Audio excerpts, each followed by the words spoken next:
Today we're going to be reviewing the Cooler Master CK720 along with the CK721. They all have different switches, so you'll be able to gauge which one you want, but these are 65% keyboards, but with a little bit extra features. So I'm going to take a deep dive into both of these keyboards. But going back to the size, I absolutely love the 65% format. Cooler Master was able to reduce the size by eliminating the number pad and the function row, while cleverly relocating the navigation row to the right and adding a handy three-way control dial. This is where it gets interesting because this control dial does so much. By simply pressing the Cooler Master function key along with one of the default profiles, P1 through P4, you gain control over media volume, media tracks, RGB brightness, and the ability to control tons of RGB lighting modes. But it does even more. This dial, utilizing Cooler Master's Master Plus software, you can make it do whatever you want to do. Now let's talk about the price. The CK720 comes in at $99.99, while the CK721 comes at $119.99. When unboxing the CK720, you're going to get documentation that guides you through removing the aluminum cover, a quick start guide, a USB-C to USB-A cable, a handy 2-in-1 keycap and switch puller, as well as 8 additional MX cherry green switches. And on the other hand, the CK721 is going to give you a completely different package. Inside, you're going to discover a 2.4 GHz dongle, an extension adapter, a comfortable wrist rest, and a keycap puller since it's not hot swappable. Now, both of these keyboards are available in the space gray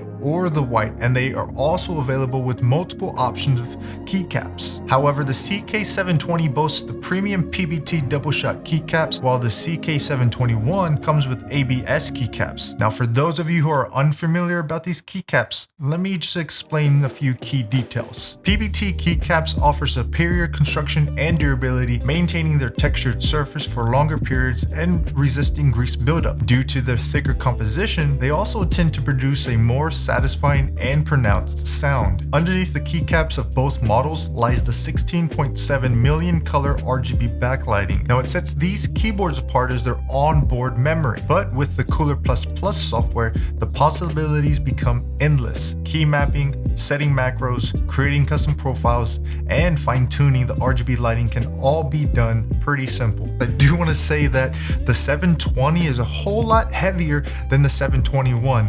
Both of these keyboards, they really don't have too much flex. There is a bit of flex, but honestly, the 720 feels a whole lot thicker and just sturdier, but we'll get into those reasons in just a little bit. But first, let's talk about the ergonomics. This keyboard comes just if you lay it flat in a 5-degree angle, which I personally prefer. But if you need something with a little bit more angle, the first foot out is going to be an 8-degree angle, and then the second foot out is going to be a 10-degree angle. So whichever you prefer, you do get those options. And it's good to note that the rubber feet on the bottom actually do pretty well. In my opinion, it feels like an eraser, but it's pretty grippy. Now, for all you gamers out there, listen closely because this is very important.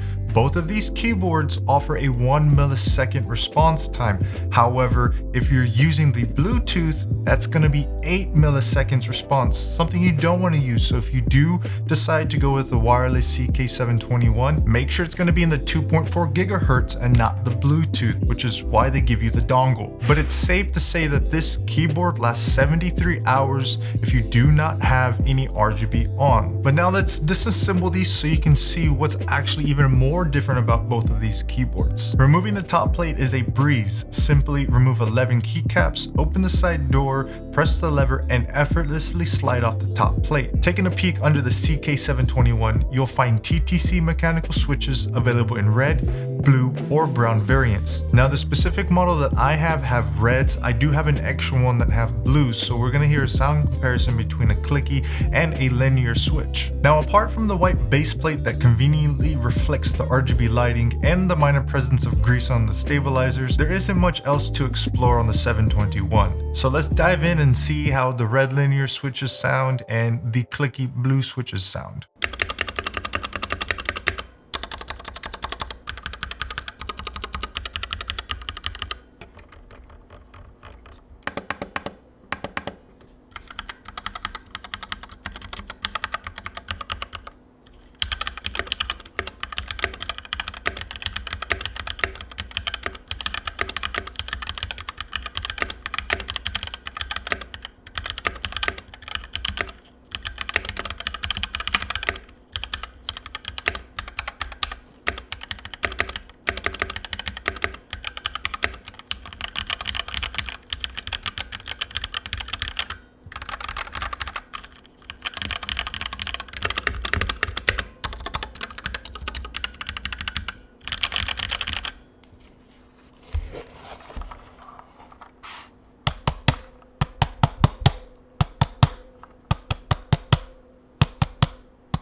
Now here's why the CK720 really shines. Underneath you'll find another white base plate, but more importantly, the PCB underneath is a 5-pin hot swappable board. This means you can swap out switches whenever you desire, providing you with the ultimate customization experience. With the 5-pin PCB, you gain access to a wider array of switch options, including both 5-pin and 3-pin switches. On top of that, the CK720 boasts the new purple Cooler Master stabilizers, designed to deliver a smoother typer experience. Now the difference between the 21 and the 20 are very small because I've been using the CK721 a whole lot longer than the CK720, and quite frankly, I can't really tell a difference in the stabilizers. They're both extremely smooth, but the CK720 is a whole lot quieter. To enhance the overall feel and sound quality of the CK720, Cooler Master has put in not only one, but 2 silicone paddings that sandwich right in between the PCB. These paddings effectively absorb the noise of key clicks, resulting in a more pleasant and immersive typing experience. Furthermore, they add stability to the board, contributing to a satisfying, sturdy build quality. And that's why I said this board feels a whole lot heavier and just feels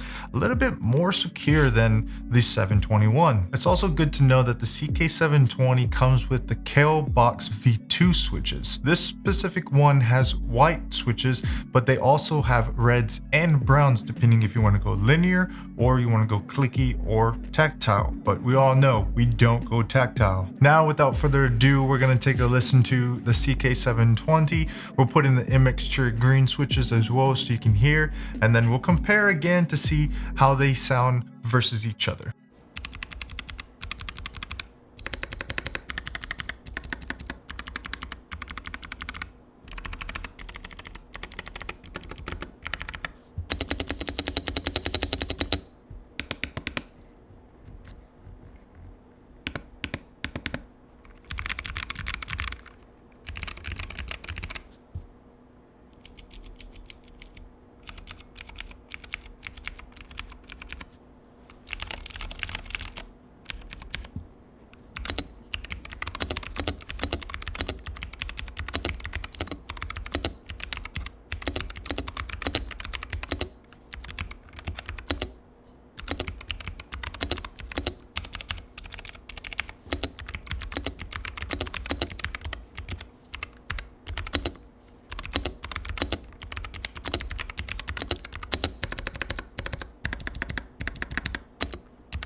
Overall, both keyboards are great, but personally, I just gotta say the 720 is my favorite. For only $99, you get hot swap capabilities, it's got the stabilizers, the pre-lubed switches, just all around, it just seems to be a better package, especially for cheaper. This is $99 and this is $120. Yes, you get a wrist pad, yes, you get Bluetooth, but are we really using wireless capabilities? But I'm not too sure, maybe a use by use case. You might need the wireless capabilities, but my biggest gripe is that I had to cut this keyboard up in order to use my coiled cables. Cooler Master does offer their own colors and their own cables, and of course, they want to make money off of it. So I was just very disappointed that I couldn't use what I already had for this. But as far as the ABS keycaps and then the double shot PBT keycaps, yes, the double shots feel so much better than the ABS, but they don't feel too bad. The ABS is completely smoother than the PBT, but you still get a good grip. But just note, over time, the legends will most likely fade. So if that's something that is a huge deal, you'll want to make sure to get the PBT double shots. But personally, I love how the space gray and the black keycaps absolutely look. It looks good on my desk setup. I do prefer the feel of the 720, this white one, so I'm probably just gonna swap these out for black keycaps. But I mean, these keyboards look so beautiful in my opinion, and it's very convenient for this knob. You can, again, change your music, you can change your volume, or you just have an extra key to use for whatever you want to use. But that wraps up this review. If you have any questions, please drop them down below. If you're not subscribed, go ahead and do so. Peace.